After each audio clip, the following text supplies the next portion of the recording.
So, Brad, in about 10 days, I head back north to Alaska, back to Juneau, Alaska for the comics to camp. Alaska, yes. Yes, the Alaska Robotics Comic Camp. And I've got to say, I'm very excited. I think it's been, 4 years since last I went? What, with the pandemic, I think 2019 was the last time I went? It would have been 2019 because in 2020, we were both going to go. And of course, COVID happened and that got canceled. So I think the last time you were there would have had to have been 2019. 2019. Well, so let me tell you this. I'm packing for Alaska, and it's spring. It's not winter in Alaska. It's spring-ish, at least. Spring adjacent in Alaska.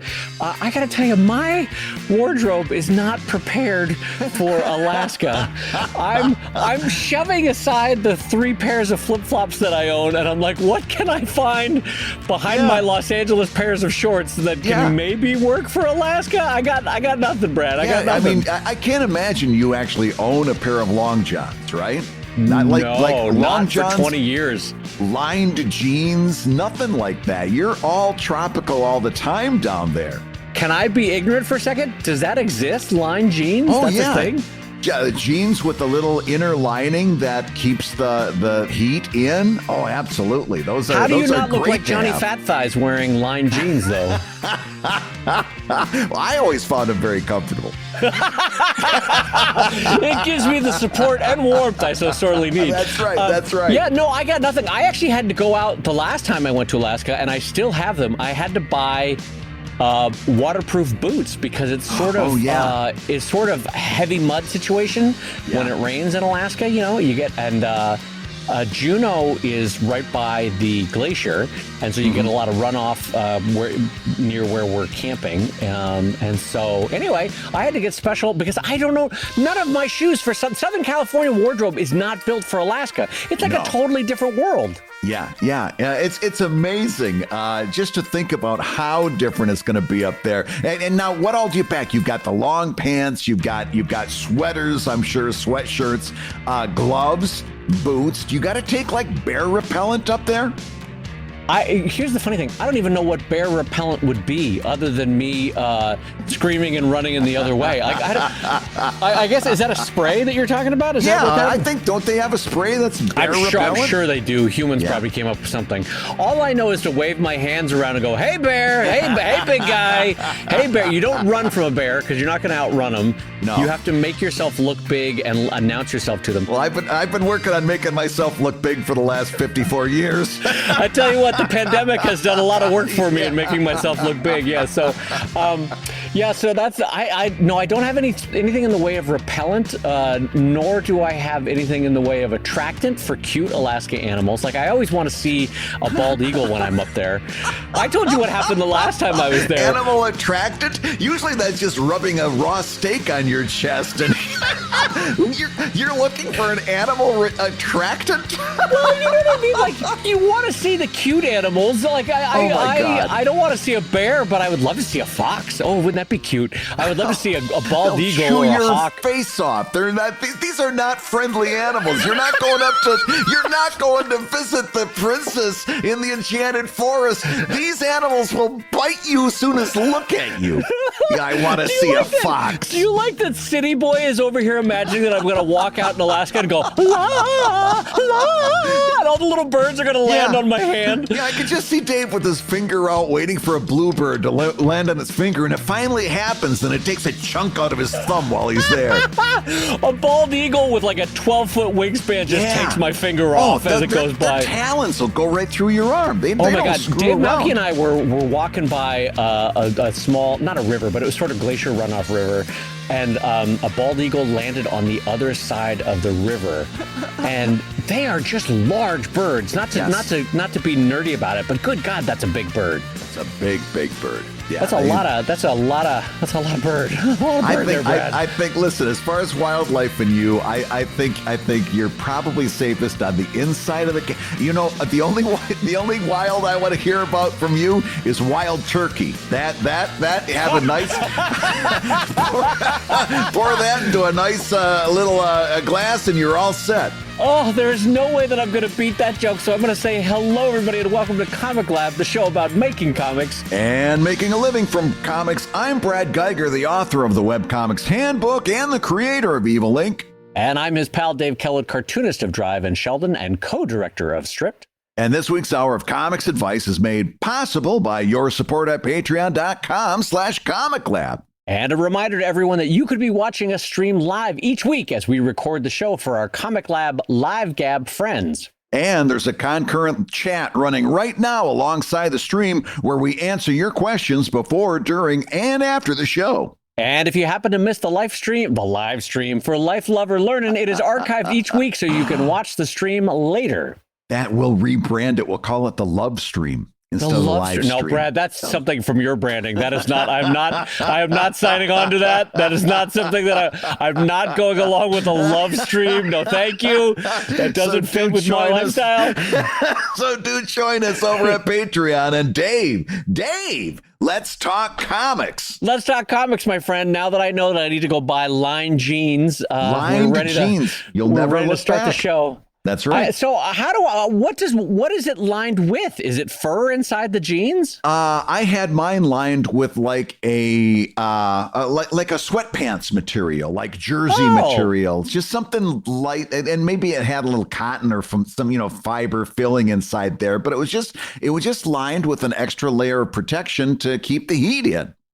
Okay. Boy, sometimes you and I think walk very different worlds, especially like if I ask you what you did over the weekend in the midst of a Philadelphia winter and you're like, oh, I had to go de-ice something in my basement, like a pipe was going to burst or something. Oh, yeah. Yeah. And that's just a world that I just don't live, haven't lived, will never live. And yet at the same time, you asked me one time, like, what are you doing? And I'm like, oh, I got some new furniture, so I have to bolt it to the wall because I live in an earthquake area. Right. And this thing could kill me in my sleep if I don't bolt it to the wall. So we live very different lives. Anyway, let me jump us into our first question, Brad. This comes into us from Kevin over at patreon.com/comiclab. And Kevin writes, hey, I've been listening to y'all for over a year on Spotify and had to join because of the great advice. So thanks to both of y'all. By the way, 2 uses of y'all, Kevin. I'm going to guess that's a regionalism, Kevin. I'm guessing you're south of the Mason-Dixon. Anyway, what's the best way for a graphic novelist to build an audience and promote without the option of daily or regular strip creation? I'm working with a few blogs and I'm reaching out to indie comic podcasts. Instagram is minimal. With my first release, I have built up my email list and plan to keep growing that. Yeah. The project is a series of 5 books. I plan to release the first book for free digitally in exchange for their email to get people into the storyline. But Brad, broadly speaking, and this is one that we dip back into every once in a while, what can we answer for Kevin with the basic question, how do you build your audience? Right. And this is something that's important for us to talk about because I think sometimes there's like a misunderstanding about like, do the things that we talk about apply to comic books and graphic novels? And the answer is yes, because both Dave and I do comic books and graphic novels, right? That we have our roots in comic strips, and Dave still does a comic strip, but we both do graphic novels. So everything that we talk about actually applies to all of that. And so if you can go back over the last shows that we've done, I think we're getting close to our 300th show coming up pretty soon.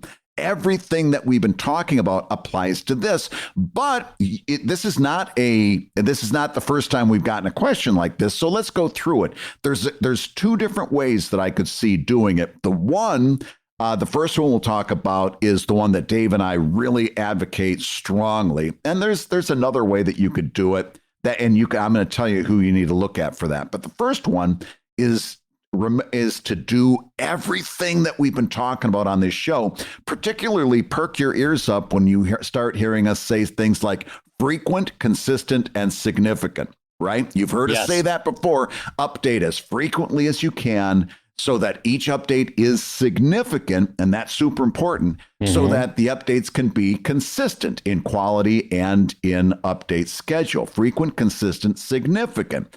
So what that means for you as a graphic novelist is that you've got to write that book, you've got to write that comic in such a way that you can post it online in frequent, significant bursts. Okay, so that's why you always hear Dave and I saying every page has to mean something. Every page has to have something important happening on it. And I even go a little bit further with that, saying that I try to write every page or every update that I do. I don't think about my comic in terms of pages anymore. I think of them kind of in terms of update. But I tried it for every section that I know I'm going to post online. I try to have an entry point at the beginning because I'm always thinking every page that I'm posting online, somebody's seeing that page for the first time that they're discovering my work. So they might discover Evil Ink on page 12. Page 12 has to have some kind of an entry point there. It's got to have something that leads somebody in. It can't be a continuation of a conversation from the previous page. It's got to have an entry point. It's got to be written in such a way that the person that's just discovering it online can get a sense of what's happening. That's really difficult. It means you're going to write this comic, that you're going to write this book completely differently than the books that you grew up reading. But if you want to build an audience online, this is one way that you're going to do it. And that is by posting, not necessarily in pages. For me, it's a half a page at a time because my pages are very dense. For Dave, sometimes it might be 2 pages at a time. But you've got to release this thing online in significant bursts that I've got an entry point, and then by that last panel, something important happens. Yeah, and I was just going to expand on Brad's last thought there, which is Brad publishes in half-page chunks. And the advantage there is that when you get it in book form, you've got 2 significant moments usually per page. Very satisfying read when that happens. For me, I tend to, I would say 80 to 90% of the time, release a page a week or a page an update. And then, like Brad said, sometimes if I know I'm not going to stick the landing within 1 page, I will release 2-3 pages. I think the largest one I ever did was a 5-page release. And then the most extreme version of this is actually the Webtoons model, which people tend to release either a quarter chapter, half chapter, or sometimes a full chapter in an update. And you get those long scrolls. They're like, boy, this person really put in the work. But they only update every month or so with that one big scroll, you know. But that's a very significant update. That is, it's consistent, it's frequent, and it's significant because it's that one big chunk. So those are sort of your options. But the idea is to keep it frequent enough so that you stay somewhat top of mind to people. If you caught them once, they'll come back if it's frequent. Significant is the emotional response that gets them to come back. It makes them say, I was satisfied last time. I'm imagining I'm going to be satisfied again if I go back, if it's significant, right? And then the consistency is you're bringing as near as you can your A game with each update so that it looks good, it feels good, it looks as professional as you can make it. And the whole thing, as a result, frequent, consistent, significant, it's satisfying. It's a satisfying read. And then here's what happens from that. You're thinking, okay, but how does that grow my audience? Not right away. That's the thing. It takes years of doing that, years, and then you will start to find that those readers will pass along word to the people in their life that they know best will respond to your work. And that actually is incredibly powerful. That word of mouth thing saves you tons of time of reaching out to tens of thousands of people that won't like your work. If I go out to the 5 people that I know will love Brad's work, that is so much more effective than if I advertise to 10,000 people that A, don't like comics, B, don't like comics about superheroes, C, don't like comics about superheroes that also are having sexy fun. Like that, then no one's going to, those people are not going to, that's wasted advertising, you know what I mean? But how much better for me to go to the 5 people I know in my life that if I just connect them to Brad, they're going to love Brad's work. And that takes years of doing frequent, consistent, significant. And then I make that recommendation for you. Yeah. Now, before I'm going to go over and talk about the second way to do this, I want to come back and just put a bullet point right here on that significant part. How do you make that page significant? Well, if you're working in humor, that last panel lands on a punchline. That goes without saying. But there's other ways. There might be something surprising that happens. And remember, it's got to be surprising to that person that just read starting with today's post, right? Sometimes, not all the time, but sometimes you can put a cliffhanger there. That's going to get old fast, so you don't want to do that time after time after time. Then you end up with that old Spider-Man newspaper cartoon. I was just going to reference Spider-Man newspaper comic strips. Yes. Yeah, that worked in newspapers. It ain't going to work today. But you can't. Can I pause you? For the benefit of people that don't know what the faults of the Spider-Man comic strip, can you explain that, or would you like me to explain it? Go, take it and run, yeah. So Spider-Man, because it had obvious success in the 60s and 70s, they started to syndicate it as a comic strip. Here's the problem with syndicating an adventure story in a comic strip. The first panel, because you were never sure that someone had picked up Monday's newspaper, Tuesday's newspaper, the first panel was always sort of a recap, right? Yep. And then the second panel was a tiny incremental advancement of the story. Yep. And then the third panel was always sort of either cliffhanger or foreshadowing of what was coming tomorrow, or some version of tune in next time, Spider Friends, that kind of thing. Yeah. And so the joke among cartoonists is that kind of never went anywhere, because it always sort of felt like running in place, because you were recapping, you were moving the story a tiny little bit, and then you were foreshadowing what was going to happen tomorrow to get people to come back. And it didn't work. But the point I think Brad was trying to make is that that's an extreme version of what we're trying to do, which is to make it welcoming somewhat, just somewhat, for a new person, so that they go, I get the idea. It's superheroes. All right. I get the idea. We're in space. I get the idea. It's a sword and sorcery comic. All right. I get it. You just want to give them enough of an in so that they can jump in. Yeah, and let them know kind of what's going on, right? Yes. But there's lots of ways for you to make that post significant, right? And again, surprising. Every once in a while, a cliffhanger, a punchline, something big happens. There's got to be something there that makes that moment special, okay? And by the way, this is going to, in my opinion, this is going to improve your overall book, because we've all read comics where, somebody's, we devote a page to somebody making a pot of coffee, right? He reaches for the coffee grounds, he pours the coffee in, he fills the pot with water, and we see every step. And then at the end, he hits the button and it starts to percolate. Well, that's a boring page, unless it's magic coffee or something. I don't know that anybody needed to see that process. I was going to say, Brad, we've all bought that ash can at SPX at one point and said no thanks to ever buying that ash can again. Yeah, that's a problem that a lot of sort of traditional indie comics would suffer from. Is it was much ado about nothing. It just went nowhere. Nothing happened. Nothing went on. So the idea of the significance can be internal to the character. It can be external to the character, like a joke that resonates. It can be a dramatic moment. It can be a reveal. It can be something as simple as an explosion or a moment of action.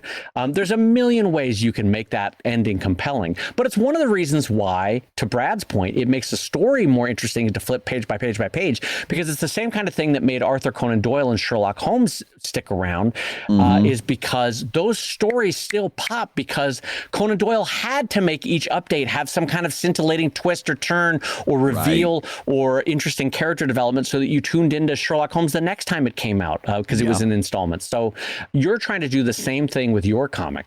Yeah. Now I can hear you right now saying, "Oh, I can't do that. I don't want to write my book that way. That's horrible, Geiger." There is another way to do it, and Dave kind of touched on it with the webtoon stuff. You could release it ebook by ebook, right? Yes. Or or at least in larger chunks. You could do it chapter by chapter or book by book, closer to what A is going on webtoons.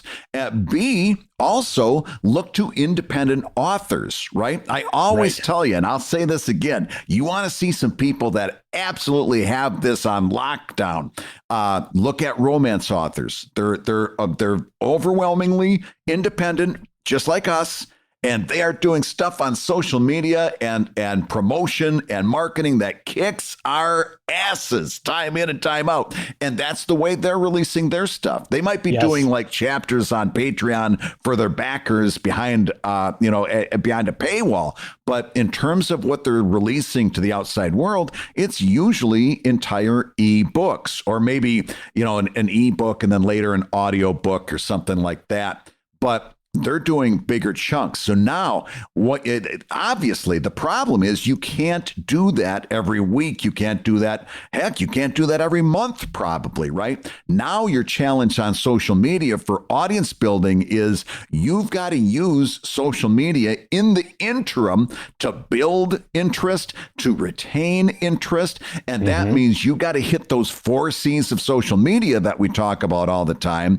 And you've got to find other things to talk about, whether it's maybe a sneak preview. Here's what I'm working on right now. And by the way, there are 147 different ideas that you could come up with. I'm not going to go through them all, but we've talked about lots of things that we can do on social media, like offering a time-lapse video of you working on a page, talking about your pride and joy, sharing things, and also not just the comic, just in general, what works on social media is, surprise, being social. Right? It's you talking about somebody else's work on their thread. It's you being involved in a friendly way on somebody else's conversation that you can put some stuff into. It's not people. The biggest mistake people like us make on social media is we think that all we can post is the comic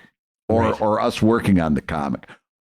Social media is social. The stuff that works on social media is you commenting, you sharing, you doing content curation. It's not just about you. It's about being social. That kind of stuff. If you're going to do this by producing larger bursts, then you got to find something to do to build audience in the meantime. And it means you're going to have to get social.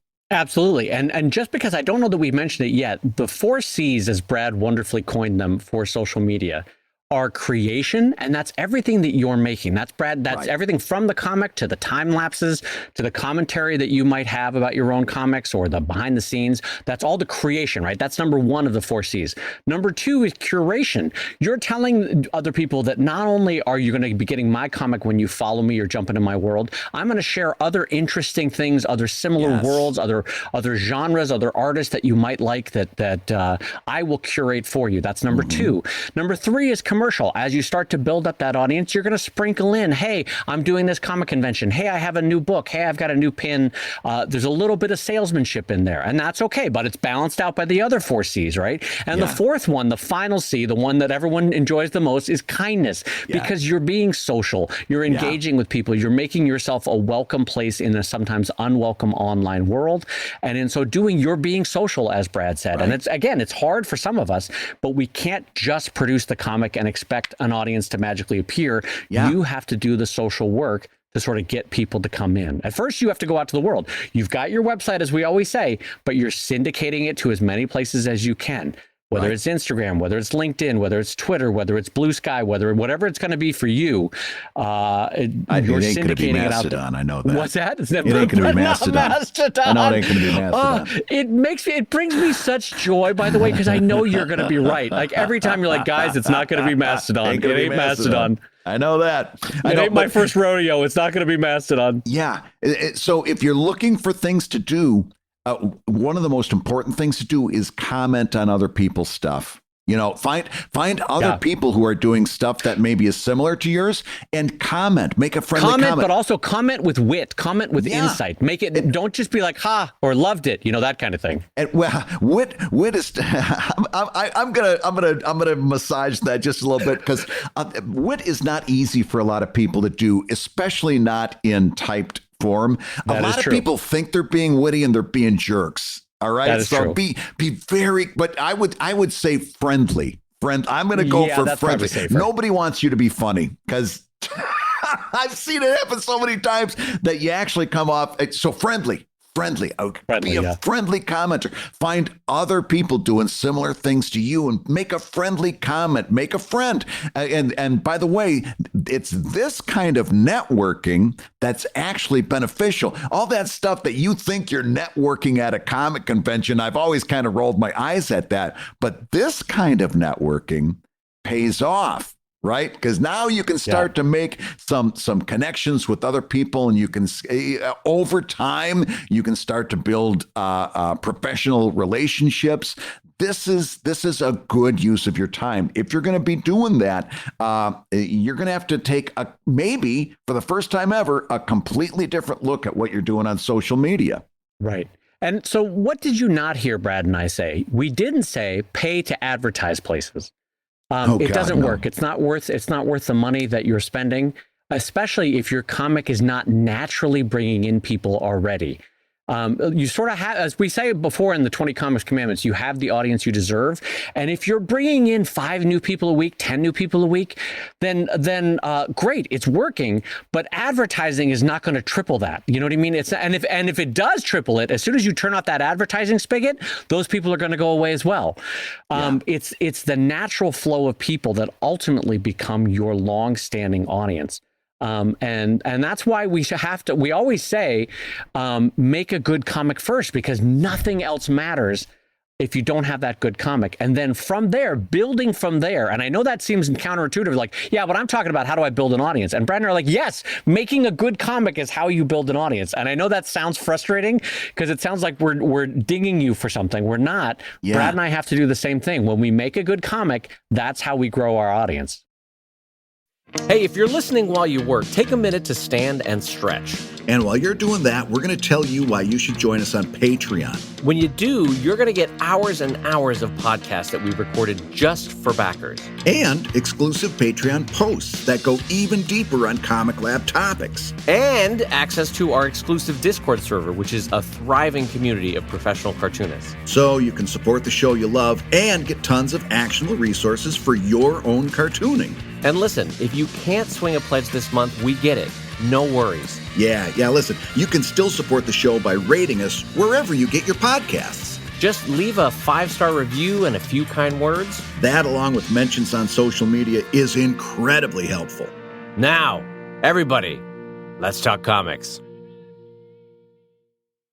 Dave, this is a great time to tell you that this show is being brought to our happy listeners by the nice people over there at DreamHost, dreamhost.com/Comic Lab. And when we talk about owning and controlling your own work, a big part of that is having your own website, something that Dave and I advocate for strongly. DreamHost is, in my opinion, one of the best places you can turn to get that whole process started. And if you're thinking about doing it like you should be, they've got some great hosting plans ready to go for you to start building Comic your Lab website. Specific plans, yes.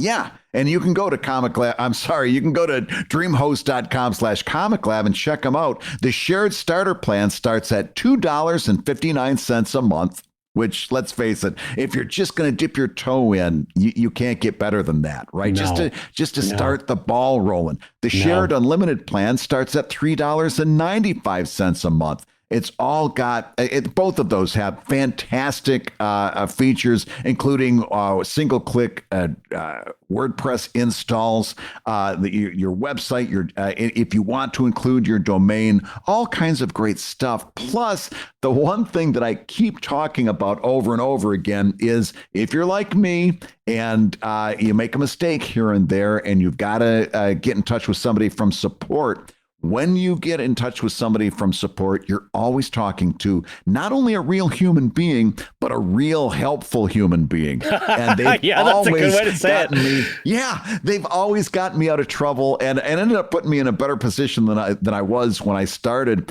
Super friendly, super nice, super effective at solving the problems that we cause on our own. And I just can't advocate for these folks strongly enough over at DreamHost. And I got to tell you, the killer angle on this for both Brad and I is that long before they became a sponsor, 9-10 years ago, Brad started in with DreamHost as a customer and has been a happy customer for the better part of a decade, if not a decade.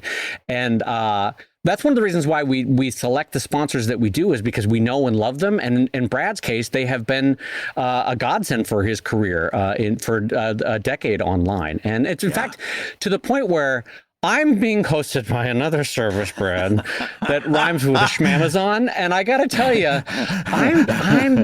Brad has been at me for years, as a friend sometimes has to do to convince another friend. Like, listen, Dave, DreamHost is where you want to go, and I think I'm going to do it. I think I'm going to make the move, and it's hard. Are you finally thinking about it? I've been after you for years. I have to tell you that sometimes these things feel like they're a much bigger move than they are. You know what I mean? Like, I bet when I come down to it, it's going to be 4 clicks and I'm done, right? But it feels like such a big move to pick up sticks. But Brad is like, it's better, it's more affordable, the customer service is better. It's not this impossible back end that is like, I don't know if you've ever talked to, for folks listening, if you've ever talked to anyone that's worked with Amazon's back end, not their front end where you can buy things like soap, but their back end is, it's like an engineer's nightmare. It was designed in a torture chamber, and I spend days anytime something goes wrong. And on the most recent time, Brad, I think you really convinced me. You're like, listen, just make the move to DreamHost. Yeah. So I think I might be joining everyone else listening and going over to dreamhost.com/comic lab. I'm not kidding. Well, I hope you do. I hope you do, because I think it would be a smart move. It would be a smart move. In the meantime, if you at home are thinking about a smart move, check out everything that you can get over there at dreamhost.com/comic lab. And Dave, you've got an update for us. I do indeed have an update for us, my friend. So I don't know if anybody's following the news this week, and we're not going to go too deep into the weeds on the news itself, but IDW laid off 30-40% of their staff.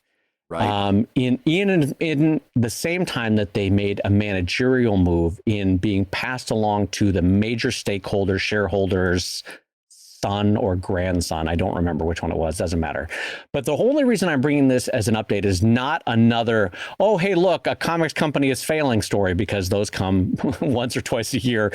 But what it is it's just a reminder that when you sign a contract with any company, whether it be Webtoons, whether it be Marvel, whether it be DC, whether it be IDW, whether it be Boom, is that when a potential change in ownership can happen like this, you are still locked into the contract, which transits as an asset to whatever the new entity that owns the company, right? Right. And sometimes what that means is you get, depending on your contract, you get locked into this weird neither heaven nor hell scenario where you can't do anything with your book. They don't necessarily want to do anything with it. You are contractually not allowed to go anywhere else with it, but you're stuck there in this kind of weird, nebulous in-between region where you can't get anything done. And so I think what we're going to hear in the next couple of months is a lot of these people that have a contract with IDW, their first book came out and they had a 4-book deal with IDW, but now that second, third, and fourth book aren't coming out, but they also can't bring it anywhere else because they're stuck. They're stuck in this contract. And that's one of the things that I want to tell folks is just be careful when you're signing contracts to be planning for situations like this, where there's a buyout or there's a failure or there's a takeover, and somehow your contract gets locked up with a new entity that no longer cares about the original deal. Right. And and honestly, to be honest, we had a show a while back where we said basically the theme was, and that's why I self-publish. Yeah. That's really is for me. That's and there's all kinds of things that can go wrong self-publishing too, right? We just got done talking about a little bit of it, right? Where sometimes your website goes upside down, or you're having trouble moving this over there and doing this and doing that, and you've got to do it all yourself, and you've got to learn about a lot of stuff. But even with all of that, I would much, much rather be in control of my own publishing than to have something like this and then find out that there are circumstances beyond my control that I can't do anything about. But listen, here's the main thrust of what Dave and I are both saying. You need to know the pros and cons of both of those to make your decision, to make the decision that's best for you. We've talked in the past. There are some cases where I actually would sign a publishing contract, right? If I was doing a kid's book or children's literature or a YA graphic novel, right? Then I think I would sign with the publisher because they still have inroads to those demographics and those audiences. That would be worth it. But So sometimes it's something that we actually do advocate for, but it doesn't matter what we're advocating for. That what matters is what you decide for yourself. Our goal is to give you as much information as we can so that you can make a good decision. But at the end of the day, the decision is going to be yours. Yeah, and that's why my heart breaks for some of the IDW cartoonists that are now stuck, because they made their decision with the best information they had at the time. Yeah. And the editor that brought them in, Susan, loved their work. And her VP, Becky, also loved the work. And so Becky and Susan were on your side. They were going to make all 4 books. They were so excited for it. But now Becky and Susan are out of a job because there's been 40% layoffs at IDW. By the way, I'm making up names. They've been laid off at this, whatever this company is. You can fill in a company here. And now the new management doesn't care, vaguely knows about your contract at all.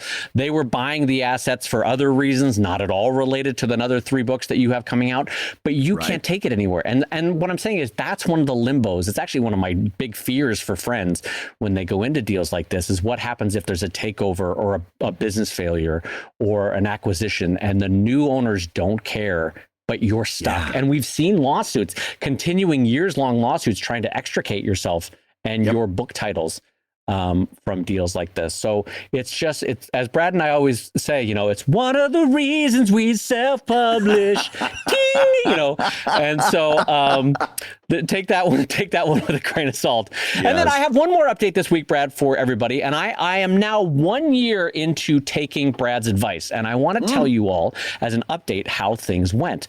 Brad, much like he just we got done saying with DreamHost, he has been gently nudging me for years saying, hey, incorporate Patreon's API into your website.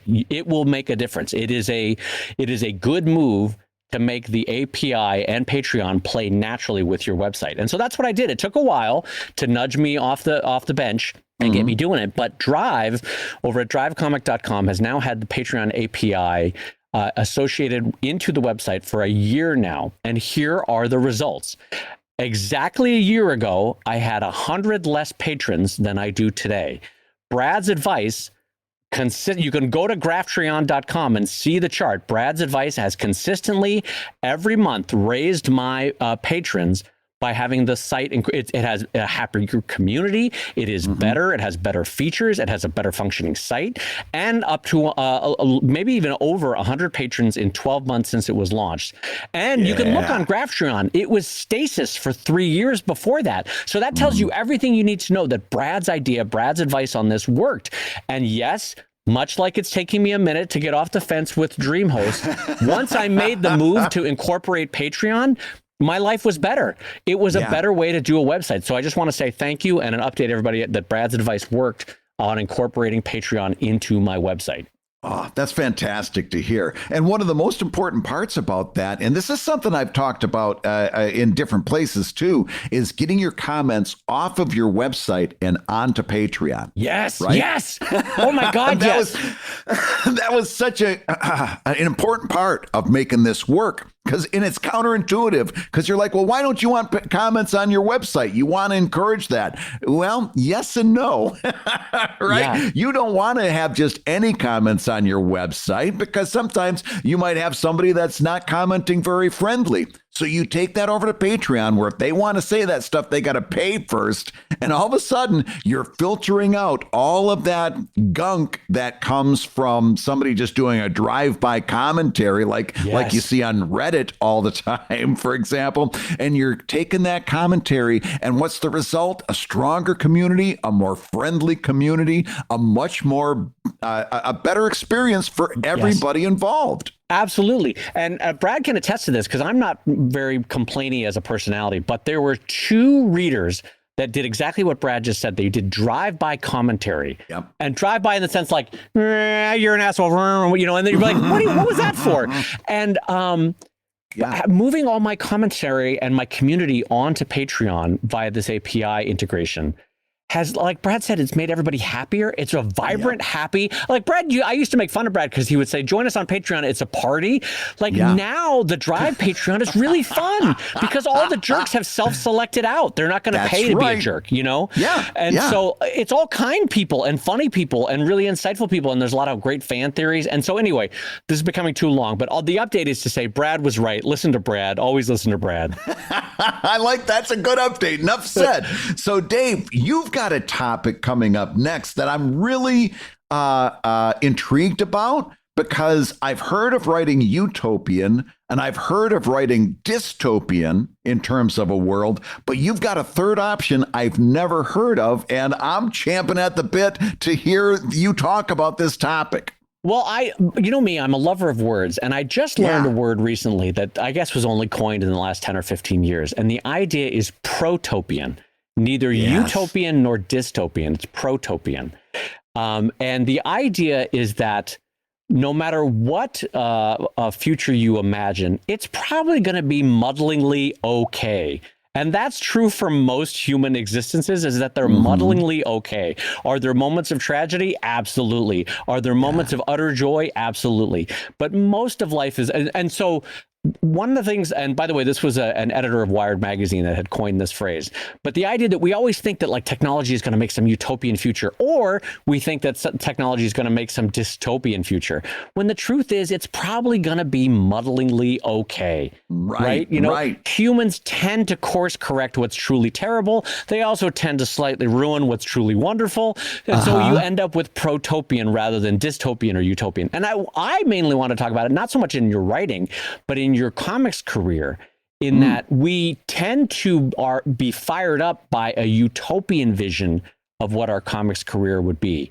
You know, Brad, in 10 years, I'm going to have 6 books that have 1 Eisner's, and Brad, I'm going to have 40 million readers, and I'm going to be on the cover of People magazine. That's my utopian vision. But then at night, Brad, at 2 a.m., Dave Kellett is staring at the ceiling going, what if I can't make the mortgage next month, Brad? Oh, God, that's my dystopian versions, is that all my fears and anxieties as a cartoonist of owning and controlling my own work come out.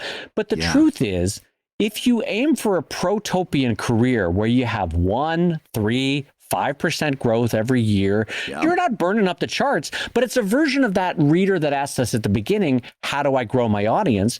The truth is you grow your audience by 1, 3, 5% a year, a month, a quarter, or whatever you want to say. You're never going to have this gangbuster thing where you flip a switch and suddenly bada boom, bada bing, there's your audience. It's kind of a protopian vision.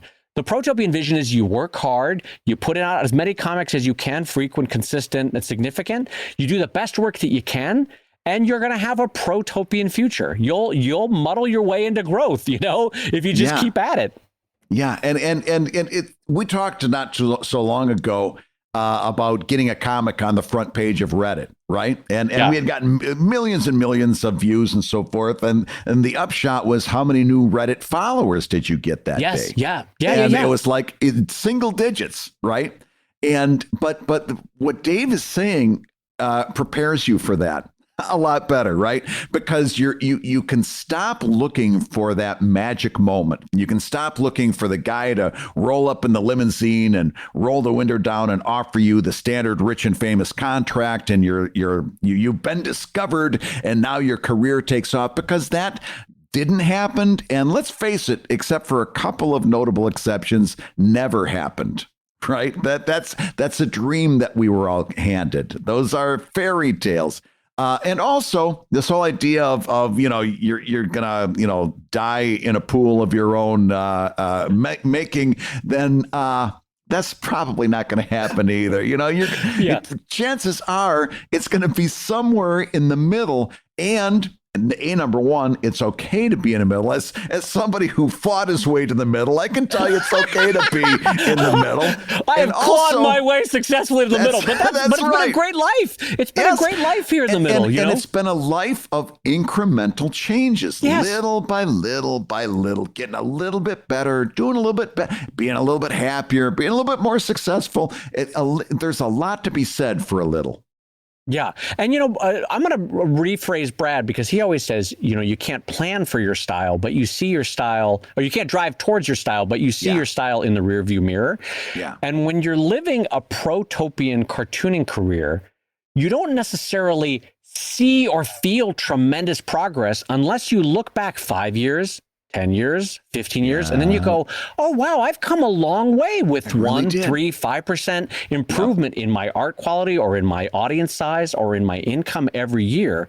That kind of realistic, manageably sized growth year over year over year is actually quite a lovely way to build a career. Because, Brad, we've also had it where the seemingly utopian career move where a sword comes along and taps someone on both sides of the shoulder and says, now you are a mega hit. But they kind of flounder, don't they, Brad? We've seen 2 or 3 friends. We're not going to name who they are. No. But it becomes for them dystopian because they weren't ready emotionally, they weren't ready financially to handle mega success. And so, honestly, I a little bit prefer my level of quote unquote fame, my level of quote unquote success. I have managed it. It's made me, it's emotionally capable. I am emotionally capable of dealing with it. Unlike some friends who in their 20s got mega hit status and kind of didn't know what to do with that. So honestly, I've become kind of an advocate of aiming for a protopian life in cartooning. I think it is a nice way to shoot for the future. I love that term. I love that term. So, Dave, we've got another question from a Comic Lab backer. This one comes in from Gabriel, who says, I'm working on the cover for my book, and I'm realizing that I know very little about typography. Which, by the way, that's the best. I love reading that because understanding that you don't know a lot about a topic is actually very important. I'm not putting anybody down, but it's like so many people, they're like, I know enough. I can wing this. Gabriel's saying, hey, I can see I'm going to need some help here. And that's actually, you're way ahead of the game here. Right. So Gabe says, when I've tried to research this, most of the advice I get is related to the interior of the books, and it's usually fairly basic. I know there are some rules of thumb for color theory. Are there similar rules for typography? P.S. I remember in the past you've mentioned not to use more than 3 different fonts for the cover. Are there more rules of thumb than this, especially in regards to the front and back cover of a comic? So, Dave, let's talk about typography rules of thumb. Okay, so this is, I will say as my caveat going into this, my career did not grow in a specialist fashion around typography in the way that probably Brad's did. So I'm going to give you my cartooning version of typography that I've gained over 25 years, which is, I'll give you a couple things. When you're doing a cover, ideally what you want to create is a font family. Fonts that feel like they live in the same world. So imagine I've done a book that's a Wild West cover, right? You can imagine a Wild West script, a Wild West serifed font, a Wild West, Wild West is hard to say, font that has like bullet holes in it, and they all feel the same because I've all pulled from the same era. Maybe they're all printed in the same sepia colors or reds. It has, or blacks rather, for 1880s. It all has the same feeling. It has the same look. It's a font family, right? But that's if I'm knowing what I'm doing. I would say pick 3 fonts in a font family. If you don't know what you're doing with fonts, I would say 2 fonts, because then no matter what they are, they kind of become a font family if there's only 2 of them, because there's no third one making a weird triangle triad of disjointed fonts. If you have 2, they're playing off each other. If you have 3 and you don't know what you're doing, things can get weird real quick. If you have 4, oh my God, it sounds like we've fallen, speaking of dystopia, we've fallen into a dystopian nightmare. I've seen that cover. Yeah. So I will say this too. And then I'll pass it over to the true master of fonts on this podcast. The other thing I would say is when you are picking fonts for a cover, you are a cartoonist and you're going to want to use what some people describe as cartoony fonts. They're basically body fonts that a lot of people associate with comics lettering, right? This is a font that cartoonists use to letter a comic. Yes. But here's the thing. That font was not designed to be a special effects font or a title font or a blown up font at 200 size. It was meant to be a font at 12 or 14 or 18 size and in the midst of a body font approach, not as a special title approach. So those are my 2 bits of advice is 3 fonts if you know what you're doing, 2 if you don't know what you're doing, and do not use a body font, even if it's a specialized quote-unquote comic font. And now I pass over the reins to our true resident hero for fonts. Well, you've got the big one right there, and that is don't use a dialogue font for the dialogue cover. font. That's a better phrase. Yes, thank you. It's the first thing everybody reaches for, and they are not built for that. They're not built to be used like that, to be used large. They're just not. So don't do that. Okay. Now I'm going to actually scale you back a little bit, particularly if you're like Gabriel, where you're like, hey, I'm realizing this is outside. I would say at that point, 1 font. I would even say 1 font. Yeah. Just to really hedge your bets, because it's not until you get a real good feel for this that you can even select 2. That you can't just select 2 and say, okay, you're a family now, right? That doesn't work that way. It doesn't work in real life.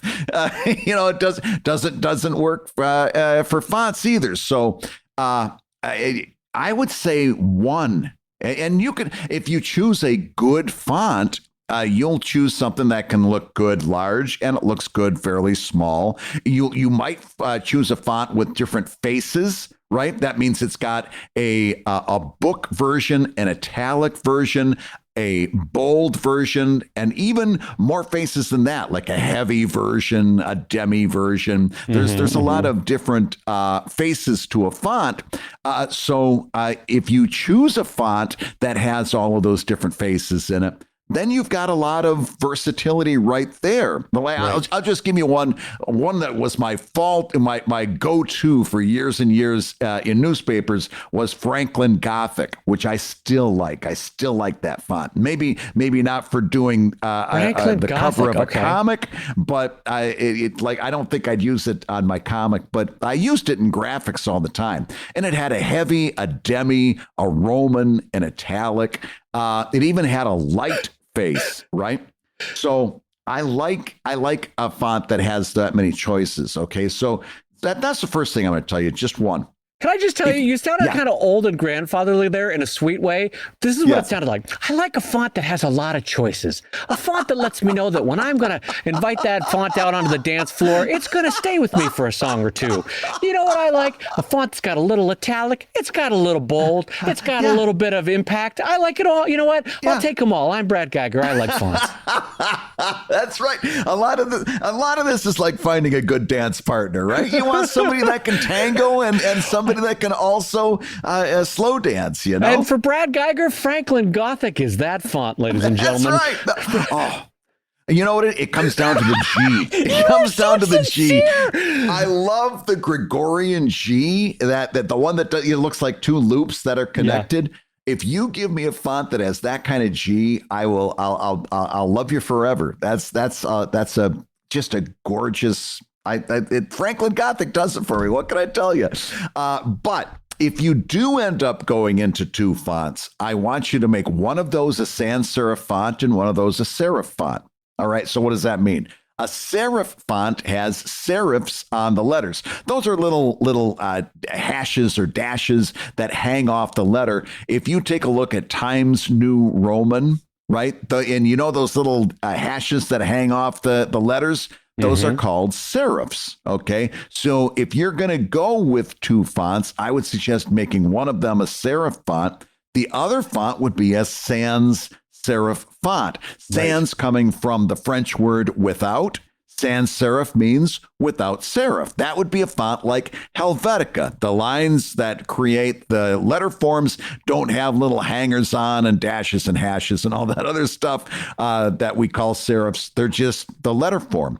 So if you are going to do 2, I would suggest as a rule of thumb to make one of them a sans serif font and the other one a serif font. Right. And then I'm going to stand next to Dave on this one. Don't go 3. Don't go 4. You get to go beyond that. You've really got to call your shot. right? You really got to be able to have a sense for how these things are working together, and that's not going to happen if you're somebody that's looking for rules of thumb, right? You got to keep it. What I want you to do is err on the side of caution until you get a better feel for this, and make some conservative choices, some laid back choices. It's much better to have a book that has a kind of a plain Jane font and it isn't super expressive than like if Dave's doing that Old West comic and he uses a lasso font, right? Yes. Yeah, we've seen that. It looks like the words are made out of ropes and stuff.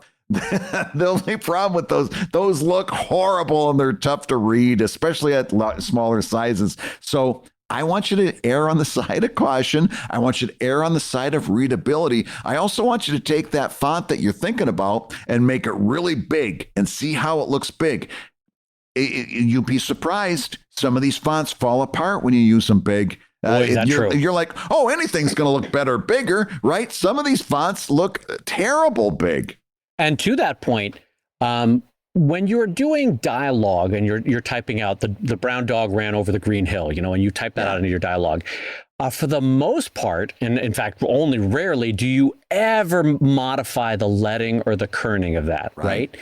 But here's the thing. You can't be so hands-off when you're doing a book cover. Yeah. Because every ascender, every descender, every bit of leading, every bit of kerning is up to you to modify, because you want those letter forms. And by that, I mean the descender on the first G is going to tuck next to the ascender on the lowercase h. And when that happens, it's way more pleasant than if they're touching, which looks terrible, or if they're crossing over, which looks amateur hour. And so you want to be able to infinitely adjust your leading. And so you want to familiarize yourself, first of all, with what leading and kerning are. Basically the spaces between lines and the spaces between letters. And most font designers will do the heavy lifting for you. They design sort of algorithms within the font that when an M follows an E, it gets this much space. When an M follows an O, it gets a little bit more space, because their fonts are, uniquely designed. But when you blow them up at as Brad was saying, 200, 300, 400 point, you see that some of those algorithms break apart, or they don't quite work for the mood that you're trying to communicate. And so for those reasons, sometimes, Brad, I've gone in, I've modified vectored line forms and I had to rasterize them and change them ever so slightly so that I don't get a curve where I didn't want one. Or sometimes I will change the leading or the kerning just on two specific letters that are near each other, but not the rest of them, right? To get the specific tucking that I want between lines and between letters. And so what I'm saying is your title treatment of text is far more hands-on than your dialogue treatment of text, and just be prepared for that. Well, and not for nothing, you should be keeping a little bit of an eye on the dialogue too. Like everything you just discussed that's true. is good for dialogue too. But your overall point is that you're going to be looking at this stuff with a much more critical eye. And as important as it is to see it large, you also want to turn around and get it really small and make sure that it's still readable when it's small. That's true. And now let's switch from typography to talk about title placement, because I want to talk about the reasons why many books have titles on the top or on the bottom, or where they put them on the spine, and the reasons for it, because you might not have ever noticed this before. So in the Franco-Belgian market, they almost always traditionally put the artist names along the top, usually like in a sans serif font, doesn't matter, but usually along the top. That's the important part, right? Because it was always an artist-driven market. And then what would happen is, because they would, in the Franco-Belgian market, they would sell the books facing out in comic book shops in France or in Belgium, which is not necessarily what they do in the US book market. So you could have the title on the bottom because it was seen. You could see it on that shelf, right? But a lot of US Canadian markets will either sell books spine side out, or they will put it on a shelf where there's a tiny little lip of wood that comes up, if you know what I mean?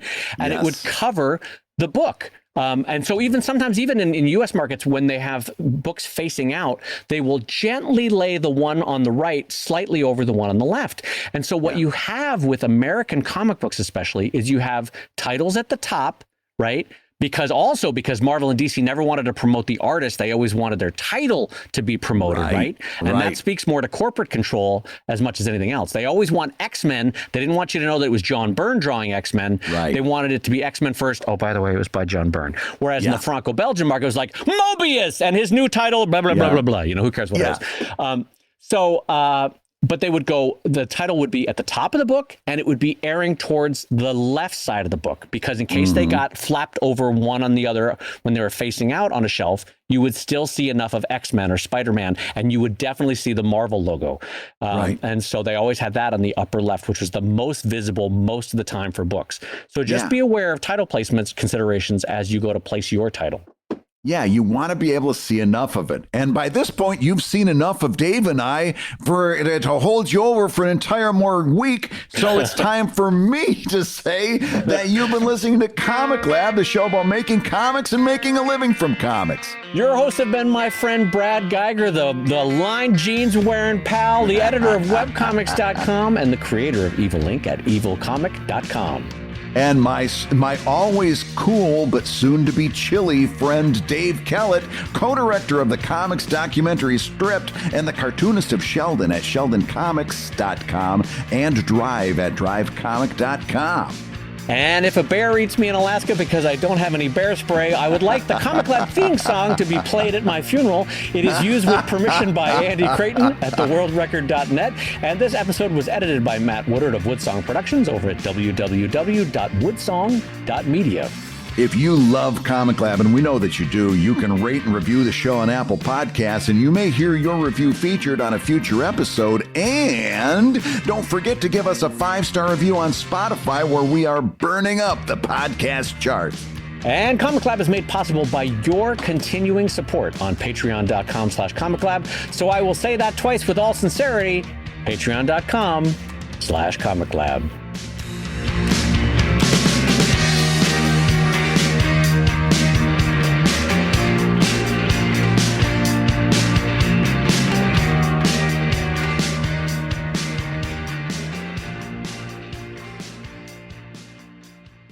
I mean, the downside, Brad, of attracting animals in Alaska is that, like, in my mind, I have a utopian vision of, like, the animals come up and they're like, "Welcome to Alaska, Dave. Welcome to the Northern Kodiak." Whereas in reality, they walk up and they're like, "How do you feel about rabies?" No, my problem is that you have a utopian relationship with animals. I've got a protopian relationship with animals. They just come up and look at me and they go, "Yeah, I've seen better." You know, have you ever been dissed by a squirrel? You know, they won't even take the little acorns that I hold out. They look at them and they're like, "Nah, you know, lady across the street has raisins." I gotta tell you, when Brad is being rejected by Squirrel Tinder, life is not going great. It's nuts, man. God